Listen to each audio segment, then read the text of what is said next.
The autumn skies over Seattle were brisk, sharp with the smell of the Puget Sound, when the first Boeing engineers proudly watched their creation roll from the assembly hangar.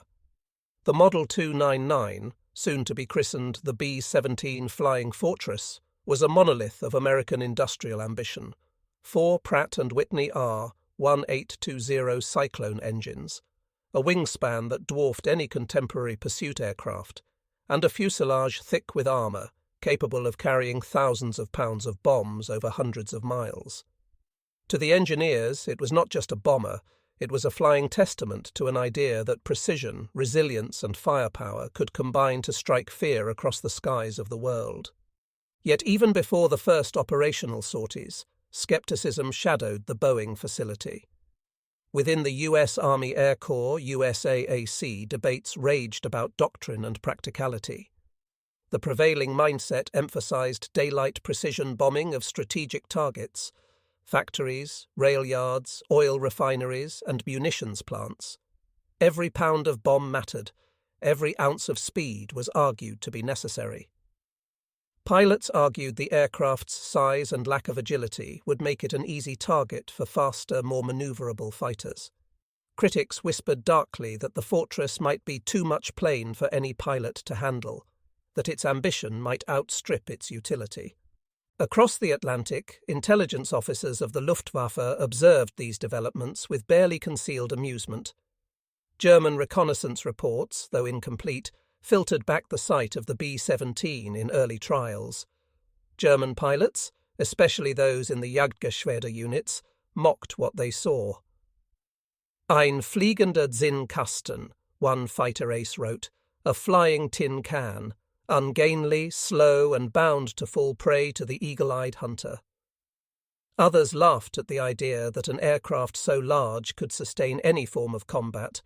It was, in their eyes, a relic of a cautious, unimaginative military-industrial complex. But the Germans misread the philosophy behind the Fortress.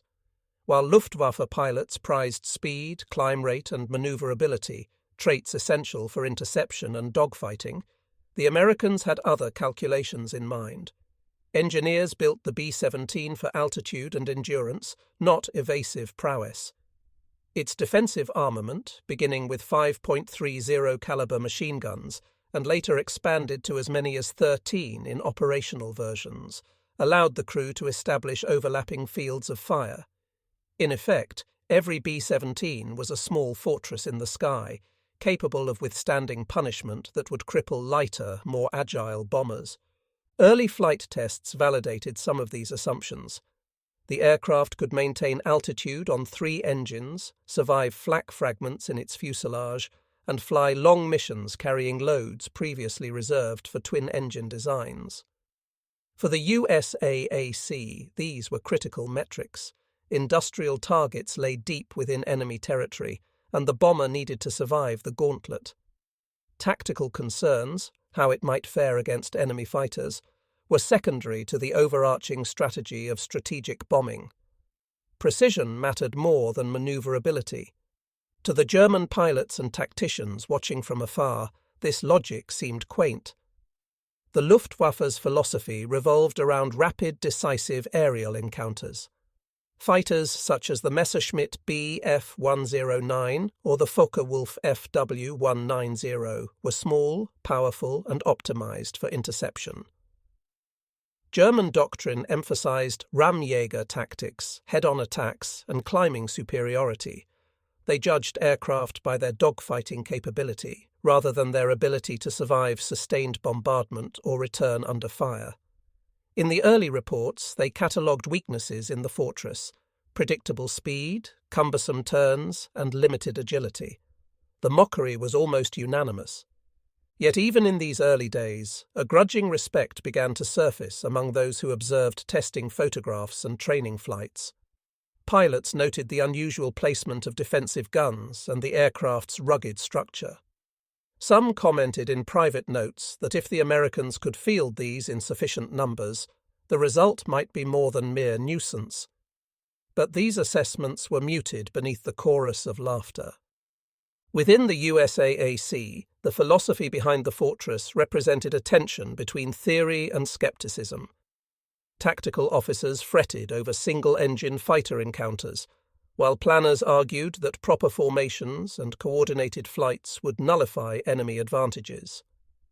Bomb groups, when they began flying the B-17, practiced formation flying meticulously, drilling on overlapping defensive arcs and high-altitude approach profiles. The idea was that while one aircraft alone might be vulnerable, hundreds in tight formation would become a formidable wall of fire. Even as mockery persisted in German reports, the first cracks of American doctrinal innovation began to show. Engineers iterated on the design, adding more armor, strengthening the fuselage, improving engine reliability. Pilots and crews trained rigorously, rehearsing emergency procedures and gunnery drills, unaware that across the ocean their aircraft were being catalogued and ridiculed. By early 1941, the stage was set. Germany had not yet fully grasped the strategic implications of the fortress. For them, it remained a curiosity, awkward, ponderous, and destined to fail under any real threat. For the Americans, it was the beginning of a vision. The combination of industrial might, engineering precision, and doctrinal innovation that could eventually project power across continents. The contrast between the two philosophies, the German emphasis on fighter superiority and immediate tactical dominance, and the American emphasis on industrialized resilience and strategic precision, would define the air war to come. The fortress, it seemed, was already fighting a war of perception even before its first combat sortie. In the hangars of Boeing and the training fields of the USAAC, engineers and pilots labored under the quiet belief that endurance, armor, and coordinated fire could win battles even when skill alone might fail. Across the Atlantic, German pilots laughed, and in that laughter lay the seeds of a lesson they would soon learn the hard way. The winter of 1941 in the Pacific Northwest was bitter, but the Boeing assembly lines hummed with relentless purpose.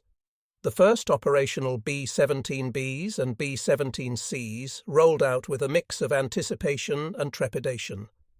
Pilots of the newly formed bomb groups, including the 97th and 19th bomb groups, were briefed not just on flying the aircraft, but on mastering its idiosyncrasies. Its heavy controls, 4 engines with sensitive throttle responses, and complex electrical and hydraulic systems demanded discipline, coordination, and a steady hand. For the aircrews, training was a grueling education in both endurance and precision. Formation flying became the backbone of B-17 doctrine. Squadrons practiced the combat box formation, a staggered, overlapping pattern of bombers designed to maximize defensive firepower and minimize exposure to enemy fighters. Each aircraft's gunners were drilled on overlapping arcs, fields of fire, and emergency maneuvers. Even minor deviations in speed or altitude could compromise the formation and expose the vulnerable aircraft to interception. The German Luftwaffe, meanwhile, continued to track these developments with growing disbelief.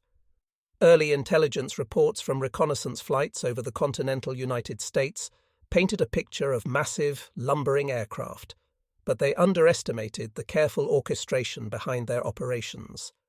German pilots referred to photographs of formation drills as clumsy lines of steel, commenting that such aircraft could be shattered with minimal effort by experienced fighters. Yet reports also noted that the planes flew high and fast, their silhouettes intimidating against the winter sky. By mid-1942, the first American bombers began deploying overseas. The 97th Bomb Group, under the command of Colonel Frank A. Armstrong, arrived in England in July 1942, and by August they were flying missions against German-occupied France. Even on these early sorties, the fortress revealed its hidden strengths. One mission over Rouen saw multiple aircraft sustain heavy flak damage, yet return safely to base. Engines failed, fuselage panels were shredded, and gunners reported being struck by fragments, but the planes remained airborne. Crew after crew noted that the Fortress was tougher than any other bomber they had trained on, capable of absorbing punishment that would have downed a smaller aircraft. These reports filtered back into German intelligence. Luftwaffe analysts, initially smug, were forced to recalibrate their assessments. Pilots who had mocked the B-17 as an easy target for a single Bf-109 were now confronted with photographs of bombers limping home with engines ablaze yet still flying. Post-flight debriefs emphasized the durability of the airframe and the coordinated firepower of the gunners. The Fortress was beginning to defy German expectations. At the same time, the Americans continued to refine operational tactics. Early missions revealed the vulnerability of lone bombers. Solitary fortresses were quickly intercepted and destroyed. Crews quickly learned that the strength of the aircraft lay not in individual heroics, but in formation discipline. The introduction of fighter escorts, though limited at first, added another layer of protection, allowing formations to survive increasingly hostile skies. The combination of defensive gunnery, formation flying, and eventual fighter cover would become a cornerstone of USAAF strategy in Europe. On the German side, dogfighting tactics began to evolve. Experienced Luftwaffe aces recognized that traditional interception methods were insufficient against massed, high-altitude formations. New attack strategies, head-on dives, coordinated sweeps, and flak suppression were tested to counter the Fortress threat. Yet even these tactics often met with frustration. The defensive firepower of the B-17, overlapping in lethal arcs, inflicted casualties on German fighters and forced them to reconsider assumptions about bomber fragility.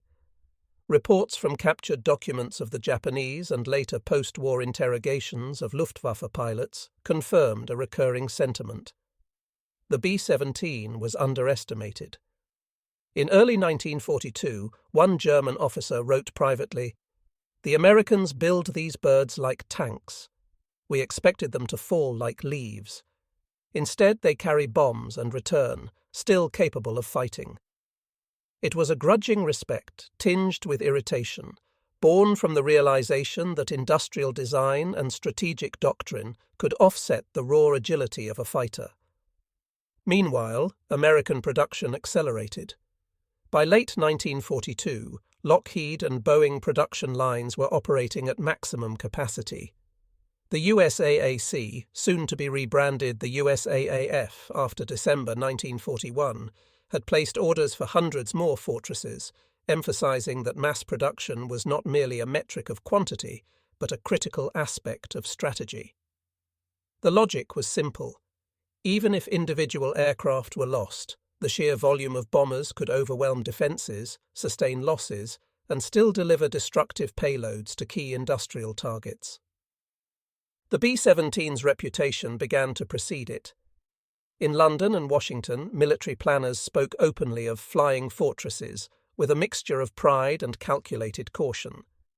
They knew the aircraft's potential could reshape the air war if deployed in sufficient numbers, but they also understood that without careful planning, the bomber could be vulnerable to concentrated attacks. Every sortie was a test, not just of aircraft performance, but of the doctrines that underpinned American strategic bombing philosophy. By the end of 1942, the Germans had begun to take notice in a way that went beyond mockery. Intelligence officers reported formations of 200, even 300 B-17s darkening the skies over occupied territories. The initial derision, tin cans and easy prey, was giving way to unease. German engineers began recalculating fighter armament and tactics, while Luftwaffe pilots acknowledged in private journals that the Fortress was no mere experiment, but a tangible threat to the Reich's industrial heart. Yet the Americans remained focused on their long-term vision. Pilots and engineers alike understood that the B-17 was more than a machine. It was a tool of industrial and strategic ingenuity. Its value lay not merely in speed or agility, but in endurance, firepower, and the ability to leverage American production capabilities. The lesson that would soon shock the Luftwaffe was already becoming clear. Mocking the flying fortress was easy, but surviving it and countering its doctrine would be far harder. The steel birds had taken to the sky, and in their wake a subtle shift in perception was underway. The fortress, once the subject of derision, was emerging as a harbinger of a new kind of air war, one where volume, durability, and precision could challenge even the most agile and experienced opponents. The mocking laughter in Berlin and occupied airfields would not last forever. By the winter of 1942, the USAAF had begun to deploy the B-17 in increasingly ambitious operations over occupied Europe. The 91st and 303rd bomb groups joined the 97th in England, and the notion of massed daylight bombing was no longer theoretical. It was being tested in combat. Formation flying, honed in stateside training and in the skies over Britain, became a literal shield against a concentrated and lethal Luftwaffe. The first real shock came during missions over the French port of Rouen and industrial centres near Lille. Crews faced a combination of flak, sudden cloud cover, and fighter attacks, and the outcome was often brutal. Yet despite sustaining significant damage, the fortresses demonstrated a resilience that stunned both Americans and their adversaries. In one sortie in January 1943, a 97th Bomb Group formation was intercepted by more than 40 Messerschmitt Bf-109s. Several bombers were heavily damaged, including one that lost both right-side engines. Standard doctrine might have predicted catastrophic losses, but formation discipline and overlapping defensive fire allowed the group to press the mission and return. Only a handful of aircraft were lost, a testament to both the aircraft's toughness and the crew's training. German pilots began to whisper about the flying fortress phenomenon. One Luftwaffe report described it as a slow, lumbering bird, yet it survives our attacks like no other. The mocking tone of earlier intelligence assessments, easy prey and tin cans in the sky, was fading under the hard reality of combat. Airmen who had once laughed at the thought of daylight raids now faced formations bristling with .50 caliber machine guns, overlapping arcs of fire, and the determined coordination of American bomber crews. The Luftwaffe quickly adapted. Tactics evolved from simple head-on attacks to coordinated pincer maneuvers. Gruppen of Bf-10-9s and FW-190S began intercepting bombers from multiple angles, targeting engines and gunners to disrupt the combat box. Yet even these refined tactics met fierce resistance. Reports from post-mission interrogations of German pilots, later captured in Allied intelligence, described the terrifying experience of being shredded by overlapping fire, often forcing them to break off attacks prematurely. The Americans, meanwhile, refined every aspect of the operation. The introduction of long-range P-38 Lightning escorts in early 1943 allowed bombers to penetrate deeper into occupied Europe with reduced losses. Strategic targets, aircraft factories, oil refineries, and transportation hubs were chosen not only for tactical value, but also for the psychological impact on the German war machine. Bombing patterns, altitude management, and route planning became an intricate chess game with high stakes. One particularly harrowing mission in March 1943 to the industrial heart of Bremen showcased both the fragility and resilience of the fortress. A formation of 250 B-17 faced intense flak and a swarm of FW-190. Bombers lost engines, hydraulic systems failed, and gunners were hit. Yet despite these damages, nearly 230 bombers returned to England. Crews described engines on fire, fuselages pocked with holes, and landing gear destroyed, but the fortresses continued to fly. Luftwaffe reconnaissance films of the returning formations showed a mass of aircraft, battered but unbroken, a visual testament to their industrial fortitude. German pilots began to re-evaluate their early assumptions. Post-war interrogation reports from 1945 to 46 detail a recurring sentiment among Luftwaffe airmen. The B-17 was not fast, nor was it elegant, but it was unexpectedly lethal when flying in coordinated groups. One pilot wrote, We assumed speed and maneuverability would suffice. We were wrong. The Americans do not fly individually. They fight as one. Each gunner is a piece of a greater whole, and each fortress is a fortress indeed. The Americans also learned painful lessons. The necessity of precise formation flying could not be overstated. One deviation, a few hundred feet too high or too low, could expose an aircraft to concentrated attacks. Missions became exercises in both endurance and mental discipline. The crews learned to manage fear, to anticipate attacks, and to support one another in ways that would become legendary in post-war accounts. Even as the Luftwaffe improved interception techniques, it became clear that attrition was not one-sided. The fortress's ability to sustain damage forced German pilots to expend fuel, ammunition, and time in engagements that often ended inconclusively. These encounters revealed a sobering reality. The fortress was not just a bomber. It was a mobile defensive platform. By mid-1943, the cumulative effect of these raids began to weigh on German planners. Industrial targets, once considered safe behind the Luftwaffe's protective umbrella, now faced repeated daylight strikes. Intelligence reports described the mounting frustration. German engineers and officers admitted that standard fighter tactics were insufficient to neutralize formations numbering hundreds of aircraft. "We are shooting at ghosts," one memo reportedly stated, "and they return again." The psychological impact was profound. Mockery had given way to cautious respect. Luftwaffe pilots, once eager to engage what they had assumed were slow, vulnerable bombers, now entered combat with a mixture of anticipation and anxiety. Some even altered their engagement strategies, targeting flanks or waiting for cloud cover to mitigate the B-17's defensive firepower.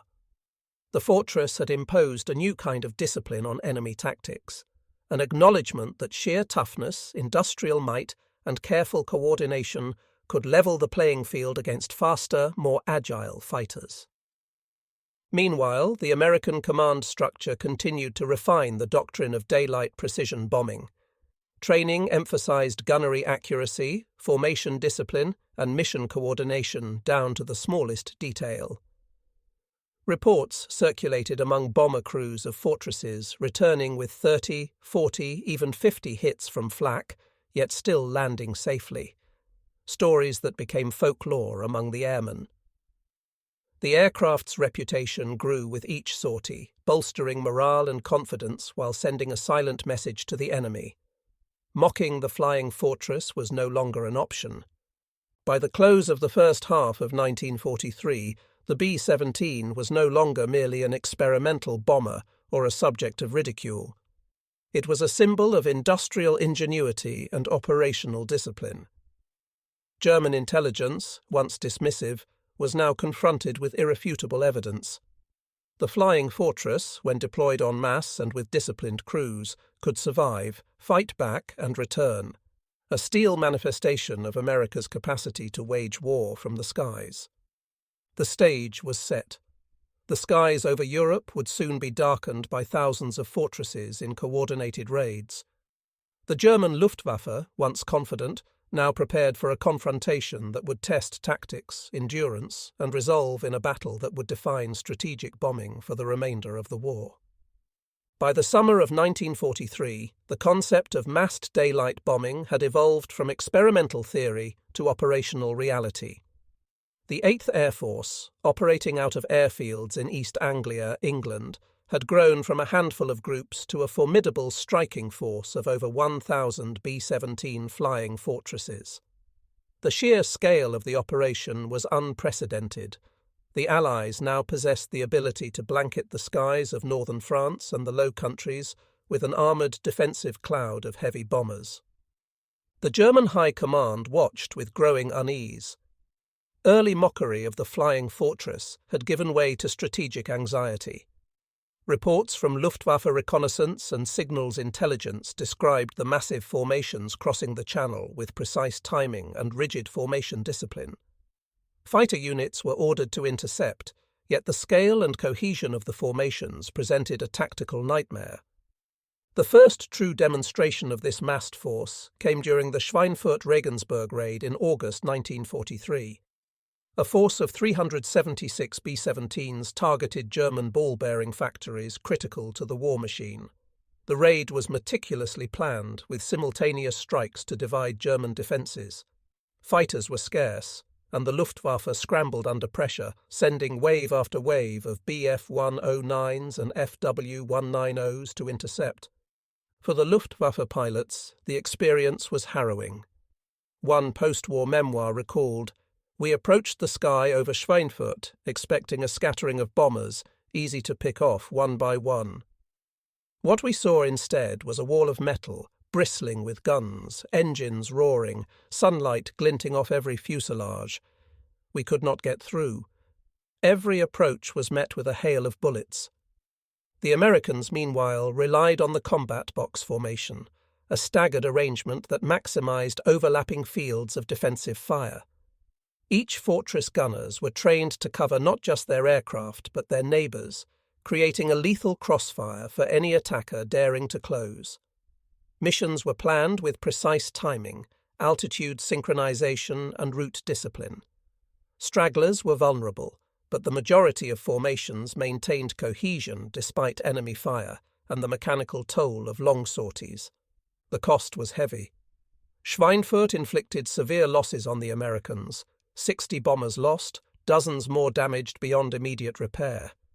Yet the raid demonstrated that even battered fortresses could return, engines smoking, tail fins mangled, and still bring back valuable intelligence. The psychological effect on German pilots was profound. Their traditional tactics, designed to exploit bomber vulnerability, were now meeting an unexpected resilience. Reports from Luftwaffe debriefings reveal a shift in sentiment. The language of mockery, slow tin cans, and easy prey was replaced by grudging respect. One officer noted, "These are no ordinary bombers. They absorb punishment we did not anticipate, and they retaliate with disciplined fire. We cannot underestimate them as we once did." Another wrote, "For every bomber we bring down, 10 more seem to take its place. Our losses mount while the enemy endures." Strategically, the raid demonstrated both the potential and the limitations of daylight precision bombing. While industrial targets suffered, the attrition of bomber crews was significant. The Americans adapted by emphasizing fighter escort integration. Long-range P-38 Lightnings and later P-51 Mustangs extended the reach of the bombers and reduced losses on deep penetration missions. Training emphasized not only gunnery and formation flying, but also navigation under flak and evasive maneuvers under pressure. The Luftwaffe, forced to adapt, began implementing more complex interception strategies. Large-scale fighter sweeps coordinated with flak batteries were designed to break formations before they reached key targets. Tactics included head-on attacks to exploit the B-17's slower frontal speed, high-speed dives to avoid defensive fire, and synchronized multi-angle assaults to overwhelm overlapping gun arcs. Yet even these measures often failed to stop massed raids. Intelligence reports noted a repeated pattern. German fighters inflicted damage, but the formations pressed on, releasing their payloads and returning in surprisingly high numbers. Post-war interrogations confirm that these missions began to erode Luftwaffe morale. Pilots reported increasing anxiety when facing fortresses in formation. One recalled, "No matter how many we shot down, there always seemed to be more." The sky became crowded with these armoured birds, and each carried enough firepower to make any approach suicidal. German commanders also faced logistical strain, as replacement aircraft and trained pilots could not match the pace and scale of American operations.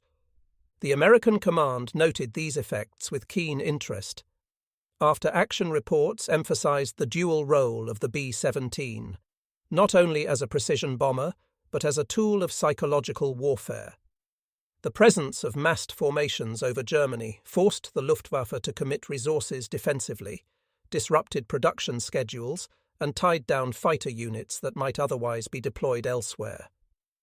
The flying fortress, once dismissed, had become a lever of strategic pressure.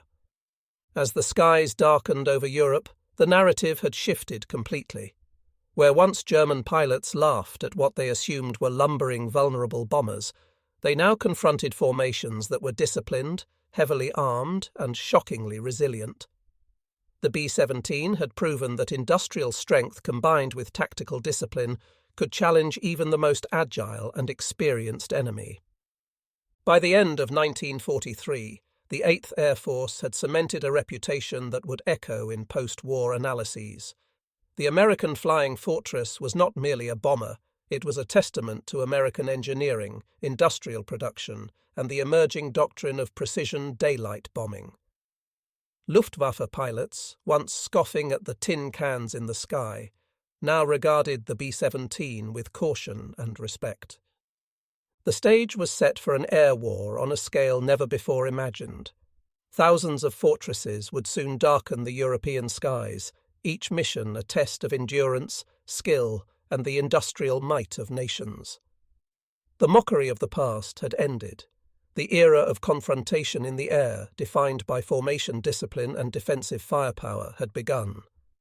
By late 1943, the 8th Air Force had reached a tipping point. Massed formations of B-17 flying fortresses now regularly crossed the North Sea, targeting industrial and military infrastructure deep within Germany. The lessons learned from Schweinfurt and Regensburg shaped both sides. American crews refined their formations, defensive fire coordination, and bombing accuracy, while the Luftwaffe evolved new interception tactics. Yet nothing could prepare either side for the ferocity of the air battles that winter. The winter months brought particularly brutal conditions. Low temperatures at high altitude, icing on control surfaces, and occasional whiteout conditions added to the challenge. Bombers departing from England carried de-icing fluid, layered engine heaters, and supplemental oxygen, but crews often endured frostbite, hypoxia, and exhaustion. Despite the hardships, mission logs show near-perfect adherence to the combat box formations. Discipline was paramount. Any deviation could expose a bomber to catastrophic losses. German pilots, meanwhile, were increasingly reliant on radar and early warning networks to vector interceptors toward incoming formations. The Himmelbett-style control system allowed coordinated launches from dispersed Luftwaffe bases attempting to catch the bombers in concentrated attack windows. One debriefing from JG-1 noted, "We knew when they would arrive and in what numbers, but their defensive fire was overwhelming. Even with precise timing, our losses were higher than anticipated." Post-war analyses reveal that the combination of flak and fighter attacks still failed to match the scale and resilience of the fortresses.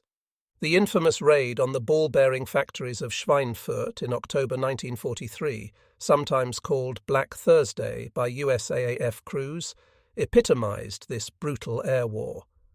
291 B-17s flew without long-range fighter cover deep into the heart of Germany.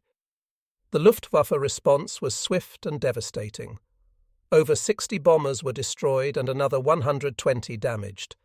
Yet, remarkably, over 100 bombers returned to England, laden with reconnaissance and damage reports.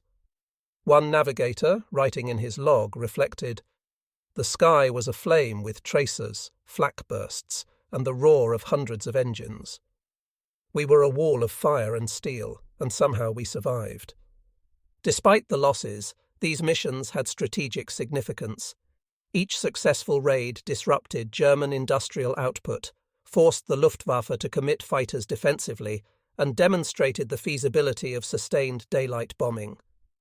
Airmen were painfully aware that every mission carried a high probability of casualties, but the American command viewed these missions as essential to the broader strategy. Precision bombing, it was believed, would cripple Germany's capacity to wage war without requiring total destruction of civilian areas, a doctrine that, while idealistic, guided operational planning. On the German side, morale and tactical confidence wavered. Post-war interrogations and memoirs recount the psychological toll of facing massed formations of heavily armed B-17. One Luftwaffe pilot noted, "We trained for dogfights, for agile adversaries." But these bombers came in numbers too great, with gunners in every direction. Every approach risked death, and even when we scored hits, they kept coming. The Luftwaffe experimented with coordinated attacks, head-on passes to exploit the B-17's relative frontal weakness, simultaneous multi-angle assaults, and integration with flak batteries along the bomber's route. Successes were intermittent and costly. German losses mounted steadily.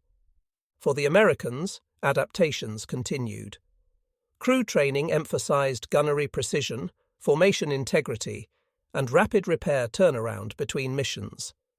Navigator logs show meticulous attention to route selection to minimize exposure to known flak zones. Flight engineers monitored engines with obsessive care, knowing that even minor malfunctions could be fatal at 25,000 feet over hostile territory. Pilots developed subtle evasive maneuvers within the rigid combat box, weaving slightly to avoid incoming flak while maintaining formation cohesion. The combination of human discipline, technological redundancy, and sheer numbers made the B-17 formations a daunting challenge for German interceptors. Airmen also became acutely aware of the human cost. Letters and memoirs recount the sight of stricken bombers trailing smoke, crewmen bailing out over enemy territory, and comrades lost to flak or fighters. Yet there was also a shared sense of purpose and resilience. One bombardier wrote, "We knew the odds, but each mission was a test of endurance and skill. We became a machine, each man part of a greater whole, and together we carried the fight into Germany." The impact of these raids extended beyond the immediate tactical outcomes. German industrial planners reported intermittent production halts, diversion of resources to anti-aircraft defences, and increased attrition of experienced pilots. Historian Daniel Hallman notes that by early 1944, the Luftwaffe's fighter strength was increasingly strained. Experienced pilots were irreplaceable, and many replacements lacked sufficient training for high-intensity interception missions. The strategic implications were clear. Sustained daylight bombing not only inflicted material damage, but also eroded the Luftwaffe's operational capacity over time. By winter's end, the stage was set for even larger raids. The 1,000-plane formations envisioned by American planners were beginning to materialize, and the German High Command recognized that the flying fortress had evolved from an object of mockery into a central instrument of Allied strategy. Post-war analyses emphasized this turning point. The combination of industrial output, disciplined training, and tactical innovation had transformed the B-17 into an icon of strategic bombing.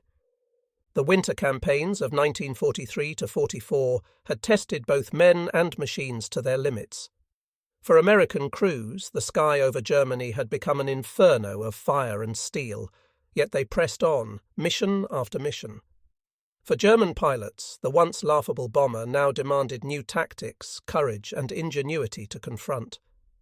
The mockery of the past had been replaced by a sober acknowledgement. The flying fortress was here to stay, and the war in the air would never be the same. By the spring of 1944, the strategic bombing campaign over Germany had reached unprecedented scale. The 8th Air Force, now operating from an expanding network of airfields in England, regularly deployed hundreds of B-17s deep into the Reich. These massed formations, often exceeding 500 aircraft per raid, relied on the perfected combat box formation to maximize defensive firepower. Yet, as the Americans honed their techniques, the Luftwaffe adapted with a renewed ferocity. German High Command recognized that conventional fighter tactics were no longer sufficient against the flying fortresses. Early war nimble dogfighting doctrines proved deadly against fighters of similar performance, but massed formations of heavily armed bombers presented a different problem entirely. The Luftwaffe increasingly experimented with innovative interception methods, combining new aircraft, specialized tactics, and ground-based coordination. One such tactic involved concentrated head-on attacks. Luftwaffe pilots quickly learned that the frontal quadrant of the B-17 was its most vulnerable point. Fighter pilots, often flying Messerschmitt Bf-109s or Focke-Wulf FW-190s, coordinated multiple simultaneous approaches to overwhelm the bomber's concentrated forward fire. Reports from JG-1 and JG-11 detail perilous attacks in which pairs or trios of fighters would target the nose, attempting to shoot out the cockpit and gunners before being enveloped by defensive fire. Post-war interrogations reveal that these missions had an extraordinarily high casualty rate. One veteran recalled, "Every head-on attack was a gamble with death. We might score a hit, but often we became part of their kill count." The Luftwaffe also experimented with jet and rocket aircraft, most notably the Messerschmitt Me 262 and the Messerschmitt Me 163 Comet. These aircraft were introduced in limited numbers, but represented a technological leap. Capable of speeds far exceeding any propeller-driven fighter, they forced American crews to adjust their defensive strategies. Intelligence reports warned that jets could engage, fire, and disengage almost instantaneously, leaving gunners with a fraction of a second to react. In practice, however, the Luftwaffe's limited numbers, maintenance challenges, and pilot inexperience constrained the jet's effectiveness. Anti-aircraft artillery, or flak, also became more sophisticated. German engineers introduced radar-guided batteries and denser concentrations around industrial hubs. Flak towers in cities like Berlin, Hamburg, and Leipzig created deadly zones of flak concentrations. Bombers, as they crossed into these zones, were subjected to flak bursts at altitudes exceeding 25,000 feet. Mission reports described the sky as an orange and black lattice of fire, with shrapnel tearing through wings, fuselage, and engines. Even with tight formations, bombers often suffered damage before reaching targets. Yet despite these intensified defences, American losses, while significant, were gradually offset by the sheer number of aircraft deployed. By mid-1944, the 8th Air Force had fielded upwards of 1,000 bombers on single raids. The combination of disciplined formation flying, overlapping fields of defensive fire, and meticulous mission planning allowed a significant portion of the bombers to reach their targets and return to England.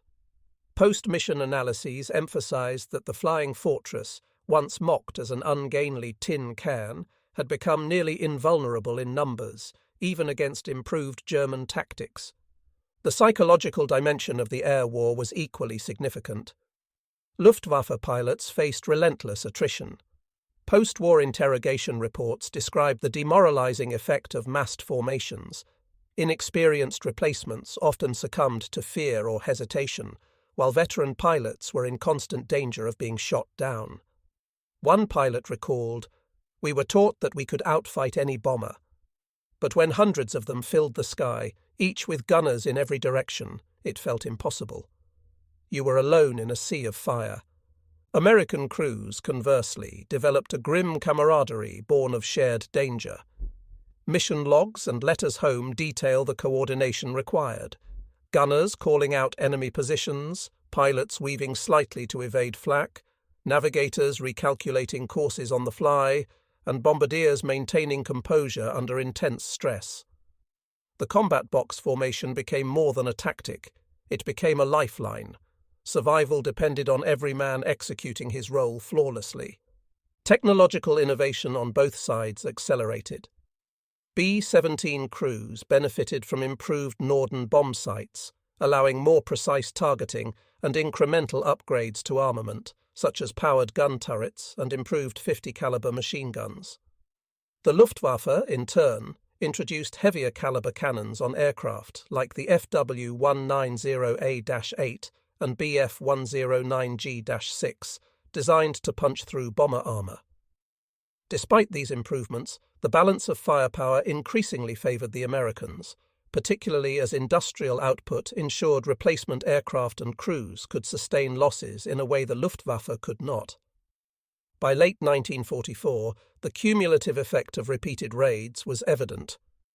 German industrial output, particularly in aircraft production, ball-bearing factories, and oil refineries, faced disruption. Strategic planners noted that while individual missions carried high risk, the continuous pressure forced Germany to commit fighters defensively rather than offensively, slowly eroding the Luftwaffe's capacity to challenge Allied air superiority. One intelligence report concluded, "The B-17 formations are no longer merely bombers, they are weapons of attrition against the Luftwaffe itself." The air war had reached a turning point. The flying fortress, once ridiculed, had become a symbol of relentless industrial power and disciplined aircrew training. The Luftwaffe's attempts to strike back were fierce, innovative, and deadly, but ultimately constrained by resource limitations and the unyielding production of American industry. The stage was set for the final phase of the strategic bombing campaign, where massive formations, now numbering over 1,000 aircraft, would darken the skies and bring the war directly to the heart of Germany. By the fall of 1944, the 8th Air Force had achieved a milestone that would define the strategic bombing campaign over Europe. Raids featuring more than 1,000 bombers at once. These massive formations were not just demonstrations of American industrial capacity. They were carefully orchestrated weapons of war, designed to saturate defences and overwhelm the Luftwaffe. The sheer scale of the operation left German intelligence scrambling to predict routes, intercept points, and potential losses.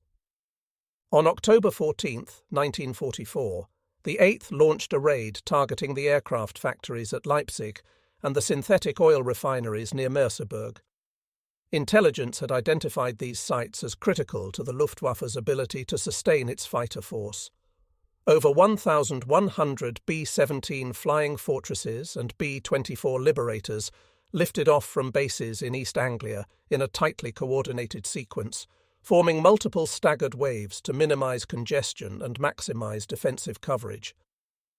Escorting the bombers were over 800 P-51 Mustangs, whose long-range capabilities ensured protection deep into German airspace. The Germans were acutely aware of what faced them. Radar operators along the western approaches detected the growing formations hours before they arrived. Luftwaffe headquarters scrambled every available fighter, including Jagdgeschwader 3 and Jagdgeschwader 11, and called on experienced night fighter units to attempt interceptions under less than ideal conditions. Yet even with preparation, the pilots knew they faced staggering odds. As the bomber armada crossed the Rhine, German pilots attempted their classic head-on and flanking attacks. Combat reports describe chaotic scenes, Me-109s peeling off to attack individual bomber boxes while FW-19s attempted high-speed slashing runs. Anti-aircraft batteries along the route opened fire with deadly precision, creating a vertical lattice of exploding flak shells. Bombers reported cascades of fire filling the sky, shrapnel rattling fuselages and wings. Despite heavy losses, the formations pressed onward. The 8th Air Force had perfected the combat box. Overlapping fields of machine gun fire meant that every bomber was protected by its neighbours. Me-109s that survived the initial defensive fire often found themselves under concentrated return fire from multiple gunners as they approached the formation. Post-mission reports indicate that gunners became increasingly skilled at predicting attack vectors, coordinating fire between adjacent bombers, and using tracer ammunition to direct strikes. On board, the crews experienced a harrowing combination of fear, focus, and mechanized precision. Navigators plotted courses through shifting weather and flak zones. Pilots maintained formation integrity despite damage to engines, hydraulic systems, or control surfaces, and bombardiers, using improved Norden bomb sights, kept their aim steady under the most extreme stress. Letters and diaries from this period frequently describe the surreal quality of the raids. The sky a mosaic of bombers, fighters, and flak bursts. Like a living chessboard, each move dictated by speed, skill, and luck. The psychological toll on German pilots was severe. Casualty rates for single-attack intercepts often exceeded 30%, and veteran units were stretched thin. Many pilots were transferred from one sector to another, often with minimal rest, leaving inexperienced replacements to confront massive formations. The Luftwaffe's own war diaries note that morale was deteriorating. The Americans have become a moving fortress. Every sortie now risks annihilation. Even seasoned men hesitate to engage. Yet the Luftwaffe fought back with ingenuity. Jet fighters like the Me-262 were used in rapid response missions against returning bombers, while specialized ground controllers attempted to vector night fighters into attack positions during early evening raids. Kamikaze-style tactics emerged in some units, particularly from pilots flying heavily armed FW-190 variants. Ramming or near-collision attacks were recorded in several mission reports. These extreme measures highlighted both the desperation and determination of German pilots to disrupt the unprecedented raids. On the American side, the mission planners meticulously analyzed losses, bombing accuracy, and enemy tactics. Lessons learned from each sortie were applied immediately. Adjustments included staggered wave timing to reduce flak density, varying altitudes within formations to complicate German targeting, and assigning specialized rogue gunners to cover vulnerable sectors. These incremental improvements ensured that even under the pressure of overwhelming opposition, the bomber stream remained remarkably effective. By the time the formations reached Leipzig and Merseburg, the scale of the attack had already achieved its purpose. The Luftwaffe was forced into constant defensive action, depleting fuel, aircraft, and experienced pilots. Bombs rained down on factories and refineries, setting off chain explosions and fires that consumed the industrial landscape. Mission reports estimate that upwards of 70% of assigned targets suffered damage sufficient to disrupt production for weeks, a crippling blow to German war capabilities. The aftermath of these massive raids was profound. Allied intelligence noted a sharp decline in Luftwaffe fighter response in subsequent weeks, a direct consequence of attrition, fear, and logistical exhaustion. Meanwhile, American propaganda highlighted the growing dominance of the flying fortress, a symbol of unrelenting pressure and technological might. By now, the B-17 was no longer a subject of mockery in German reports. It had earned grudging respect as a machine capable of surviving unprecedented odds and delivering decisive strikes deep within enemy territory. Strategically, the raids reshaped the air war. Germany's remaining fighter strength was increasingly committed to defense rather than offensive operations, creating conditions for the Allies to achieve air superiority over both the continent and the skies surrounding the front lines. The massed formations of over 1,000 bombers demonstrated not only industrial prowess, but also the effectiveness of American doctrine. Disciplined, high-altitude daylight bombing executed with precision and relentless pressure. By late 1944, the flying fortress had transformed from a mocked prototype into a war-winning instrument. The Luftwaffe, once confident in its ability to dominate the skies, faced a new reality. The Americans could replace losses faster than they could be inflicted, sustain massive bombing campaigns, and maintain unbroken formations that no conventional fighter strategy could easily defeat. The sky had literally turned black with the power of Allied aviation, and Germany's defences, once formidable, were being methodically dismantled. By early 1945, the air war over Europe had transformed into a contest not merely of tactics, but of industrial endurance and sheer attrition. The B-17 flying fortress, once ridiculed by German pilots as a cumbersome and defenceless flying tin can, had become the spearhead of a campaign that the Luftwaffe could no longer resist. Months of relentless raids had systematically dismantled German aircraft production, logistics, and morale, setting the stage for the final reckoning. The winter of 1944 to 1945 was particularly brutal. With the Ardennes offensive in December testing German resilience on the ground, American bomber units extended the strategic bombing campaign to include critical transportation hubs, rail yards, and remaining aircraft factories. The 8th Air Force, now fully equipped with P-51 Mustang escorts capable of accompanying bombers to the heart of Germany, orchestrated missions involving 800 to over 1,000 bombers at a time. These raids were no longer experimental. They were perfected operations, combining precise formation flying, coordinated escort coverage, and devastating firepower. The Luftwaffe's situation had become desperate. Fuel shortages limited training and sorties, experienced pilots were scarce, and aircraft maintenance lagged behind demand.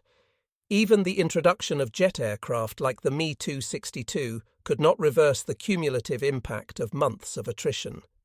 German High Command, once confident in their ability to contest the skies, now faced the grim reality that their fighters could rarely intercept the massive formations of B-17s without catastrophic losses. One February raid targeted the aircraft factories in Augsburg, the heart of German bomber production. Intelligence indicated that nearly 600 operational aircraft were on the assembly lines, representing the last significant reserves of Luftwaffe medium bombers. Over 1,000 B-17 and B-24s, escorted by more than 500 P-51s, departed from airfields in East Anglia and southern England in staggered waves. Radar stations in northern Germany tracked the formation from hundreds of miles away, alerting Luftwaffe units to the impending attack. The German response was predictable but increasingly ineffective. Jagdgeschwader 3 and Jagdgeschwader 26 scrambled their remaining FW-190S and Me-109S, attempting to concentrate fire on the lead elements of the bomber stream. Flak batteries along the route fired in calculated barrages, but the American formations had refined evasive maneuvers and altitude staggering to reduce vulnerability. Bombers, flying in tight combat boxes, interlocked fields of fire to protect each other from head-on and flank attacks. Despite sustained efforts, the Luftwaffe's losses were staggering. Dozens of aircraft shot down or heavily damaged within minutes of engagement. Inside the bomber formations, crews demonstrated the extraordinary discipline and coordination that had become their hallmark. Pilots adjusted to anti-aircraft fire and evasive maneuvers, gunners maintained near-constant alert, and bombardiers prepared their Norden sights with cold precision. Letters and memoirs from this period reveal the psychological toll. The roar of hundreds of engines, the whine of tracers, and the thunder of flak created an environment of extreme sensory overload. Yet amid this chaos, crews carried out their mission with unerring focus. The bombs fell with devastating effect. Factories were gutted, assembly lines destroyed, and repair depots rendered inoperable. Post-strike reconnaissance estimated that over 80% of aircraft production at Augsburg had been eliminated. Railway yards and fuel depots were simultaneously targeted, ensuring that even surviving aircraft could not be effectively deployed. The strategic impact was clear. The Luftwaffe's ability to wage sustained aerial warfare had been decisively curtailed. The psychological effect on German pilots was equally profound. Once confident in their superiority, many now viewed the sky as an environment dominated by overwhelming American industrial power. Memoirs and post-war interrogations recount moments of disbelief and resignation. One veteran FW-190 pilot noted, "The sky was black with them. You could not hope to bring down more than a few before the next wave arrived. They were everywhere and nowhere, machines of destruction that did not falter." Meanwhile, American airmen felt a mix of awe and grim satisfaction.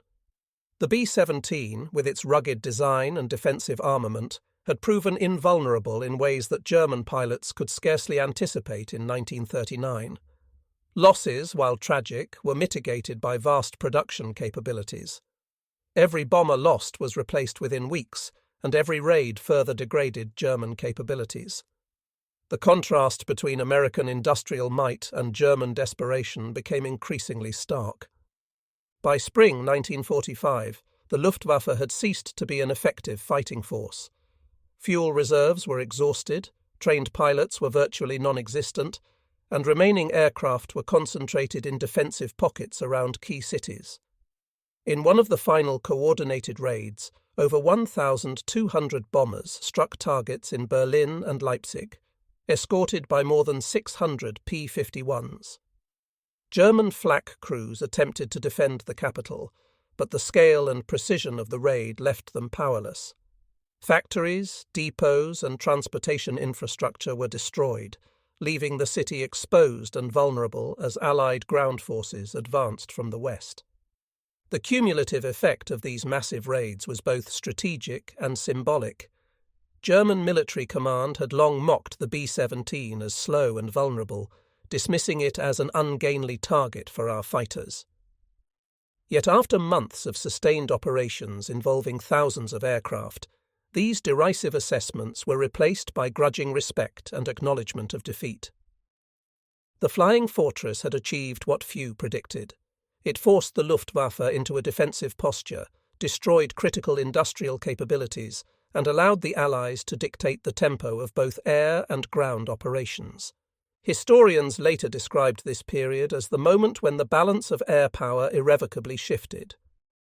The 8th Air Force's ability to field over 1,000 bombers in coordinated raids demonstrated the synergy of American engineering, industrial production, and tactical innovation. The Luftwaffe, once feared and revered, had been rendered nearly impotent by a combination of attrition, technological advancement, and strategic planning.